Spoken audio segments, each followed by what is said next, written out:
Zocalazo. 350.000 personas arroparon a la presidenta de México al grito de "no estás sola".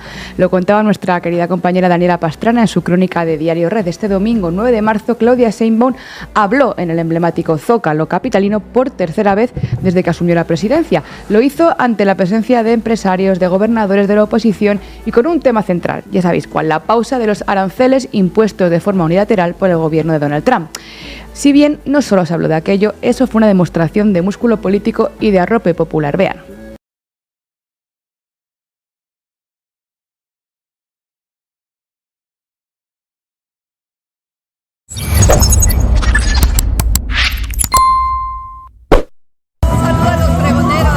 Un saludo para los pregoneros, con todo mi corazón.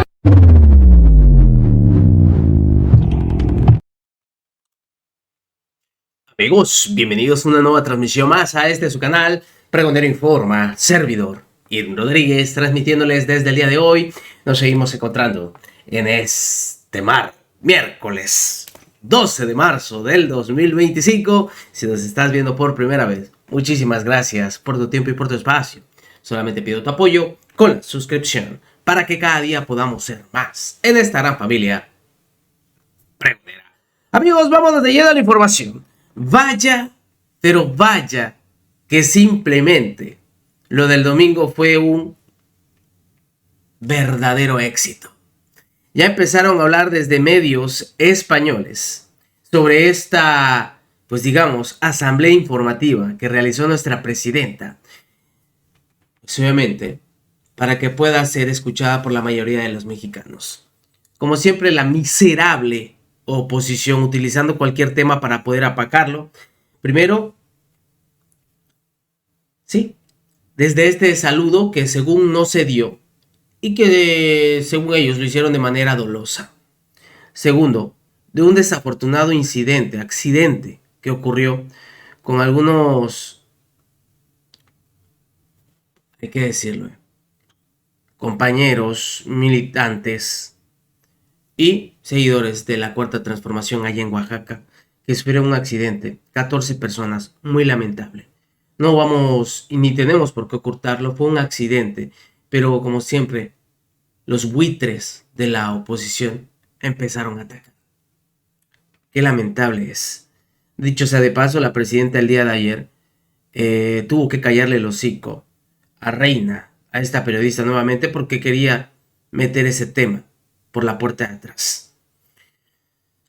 Ahí en España, en este programa, La Base, simplemente ponen a revolcarse del coraje tanto a Lili Téllez como a Xóchitl Gálvez, quienes eran las que estaban muy activas en la oposición, diciendo que esto iba a ser un fracaso, que era lamentable que se tenía que hablar de esto en el Zócalo.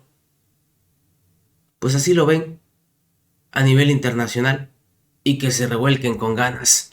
Escuchen ustedes.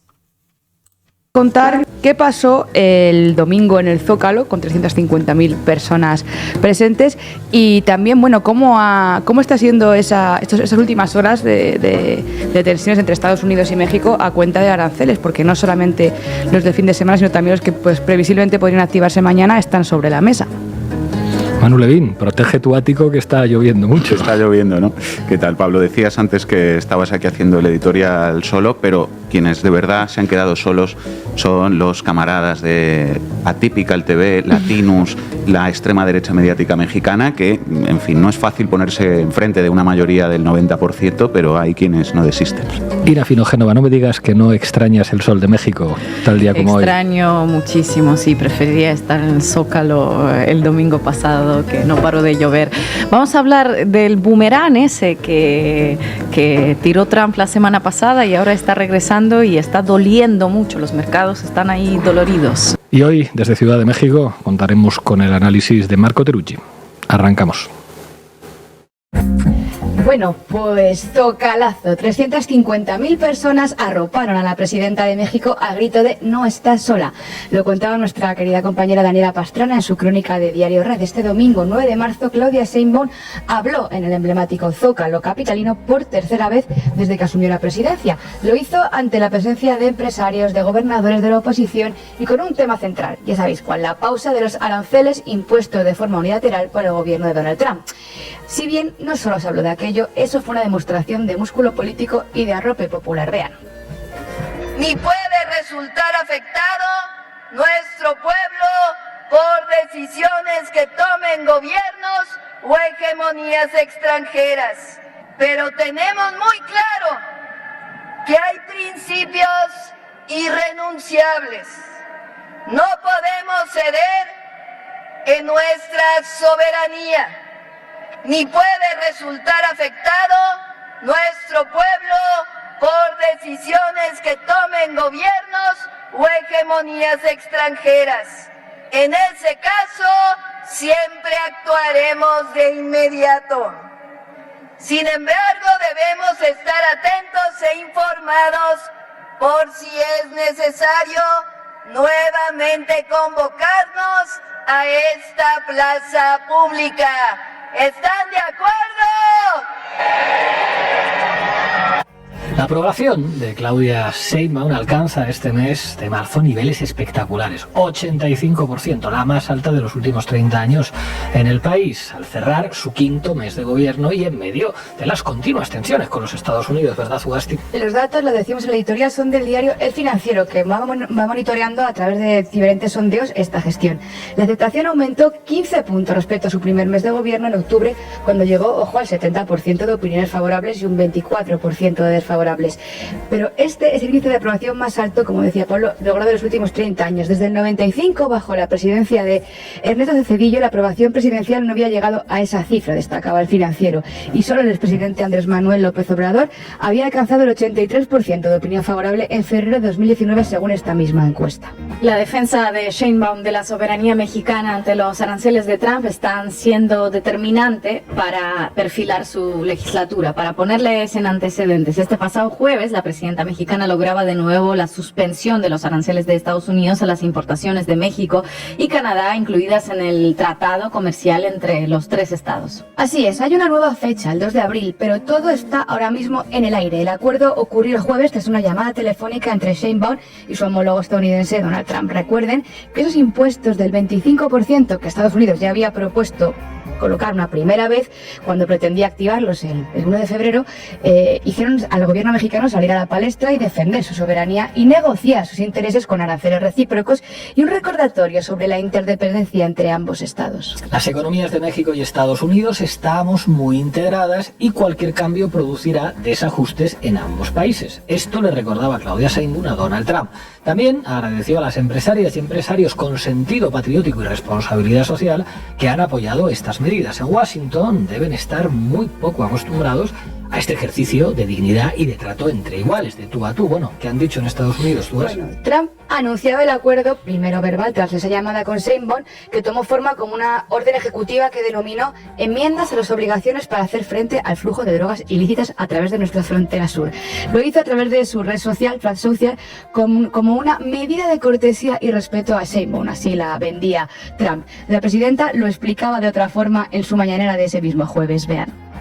México fue tratado con mucho respeto y pues llegamos a este acuerdo que realmente beneficia a ambas naciones.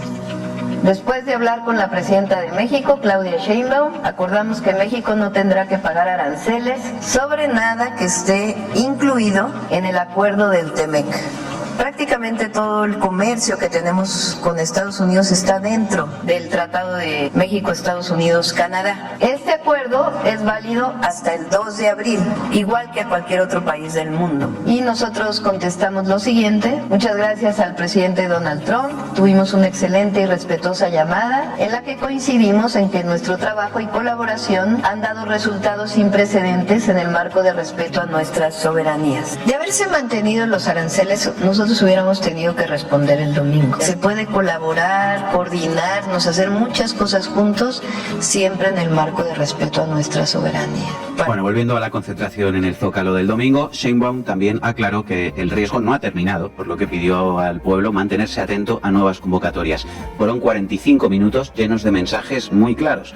Fortalecimiento de la economía mexicana, importancia del diálogo para mantener relaciones de respeto y cumplimiento de las premisas del proyecto de la Cuarta Transformación en México. De hecho, parte del equipo negociador mexicano para trabajar estos aranceles ya tenía experiencia lidiando con las posturas de Trump durante la primera negociación del TEMEC allá en 2019. La integración continental es el otro eje del discurso de Sheinbaum, que hizo un recorrido histórico por los distintos momentos que han marcado la relación bilateral entre los dos países, incluidos los dos acuerdos comerciales, ¿no? El NAFTA y el TEMEC. Aseguró también que en México no existe ninguna intención de perjudicar al pueblo estadounidense porque de hecho Estados Unidos es la casa, el hogar de más de 20 millones de mexicanos y mexicanas, de los cuales, por cierto, 2/3 partes ya nacieron en ese país. Ya lo decíamos en la introducción, bueno, son varias las medidas que se anunciaron este domingo en el Zócalo y que siguen profundizando en esa cuarta transformación que arrancó con López Obrador, como por ejemplo el impulso del consumo y la producción nacional, las políticas de empleo, las políticas sociales y para la dependencia y los programas de apoyo a la salud, entre otras muchas. Y hay que destacar una ambiciosa agenda de derechos para las mujeres, por cierto, que este 8 de marzo ha sido muy importante, con medidas como, por ejemplo, la pensión Mujeres Bienestar, que se dirige a mujeres de 60 a 63 años, la construcción de 200 centros de cuidado infantil para madres trabajadoras, el reconocimiento de las mujeres de los pueblos originarios y las afrodescendientes, o las medidas de acción social para acceder al Programa Nacional de Vivienda. También, muy importante, el inicio de foros y consultas para abordar el grave problema de feminicidio en el país, que sigue arrojando cifras insostenibles. Con el pueblo todo, sin el pueblo nada, decía la presidenta. No obstante, como ella misma apuntaba, la prudencia marca los pasos. La guerra comercial y arancelaria es solo el primer telón de las nuevas relaciones regionales que se están forjando en el continente americano. Trump presenta a los aranceles como gestos de fortaleza y de poder y desata el caos en los mercados para después presentar las negociaciones posteriores como conquistas en materia de seguridad y control de la inmigración. Todo bajo la falsa premisa estadounidense de que los problemas como la crisis del fentanilo, el narcotráfico, la inseguridad son problemas de fuera de sus fronteras y no un producto genuino de las políticas de Estados Unidos. México, de hecho, destaca los resultados de su gobierno sobre tráfico de fentanilo con medidas como la movilización de 10.000 soldados a la frontera norte a principios del mes pasado. Solamente en febrero, la reducción de las incautaciones de fentanilo del lado de Estados Unidos en la frontera con México se redujeron en un 41,5%, recordaba la propia Sheinbaum. Pero mientras la economía mexicana va como un cohete, que diría Pedro Sánchez, la estadounidense va más bien como un cohete, pero de esos de Elon Musk que explotan en pleno lanzamiento y terminan cayendo a trocitos en el Pacífico. Quizá por eso, tras el zocalazo del domingo, Trump, en una entrevista con Sunday Morning de Fox News, aseguró que los aranceles recíprocos entrarían en vigor el 2 de abril y que el aplazamiento por un mes otorgado a México y Canadá era un pequeño respiro. Estaremos pendientes, ya que mañana, miércoles 12 de marzo, entrarían en vigor los aranceles del 25% a las importaciones de acero y de aluminio, que son para todos los países, incluido también a México y a Canadá. Se trata de la orden ejecutiva que es independiente de las medidas comerciales aplicadas a los socios del TEMEC, aunque ya hay un equipo de negociación mexicano que se trasladó ayer a Washington para abordar también este tema. Negociación frente a frente, cultura de paz y respeto, soberanía hacia afuera, justicia social hacia adentro y una buenísima comunicación institucional y pedagogía política frente a la desinformación. Muchos deberían tomar nota de México en estos tiempos convulsos porque claro que hay alternativas a la barbarie. Gracias, compañera. Pues así se expresan de nuestra presidenta allá en España. Y vaya que trae a muchos simplemente revolcándose del coraje. Y ya sabemos en particular a quiénes. A Lili y a Xochitl. No, bueno, y una de esas hasta la misma Kenia, ¿verdad? Amigos, nos vemos, que sigan pasando un excelente día. Servidor, Kevin Rodríguez, transmitiéndoles desde su canal. Recuerden, la información está ahí y depende de todos nosotros el pregonarla. Nos vemos en una siguiente emisión.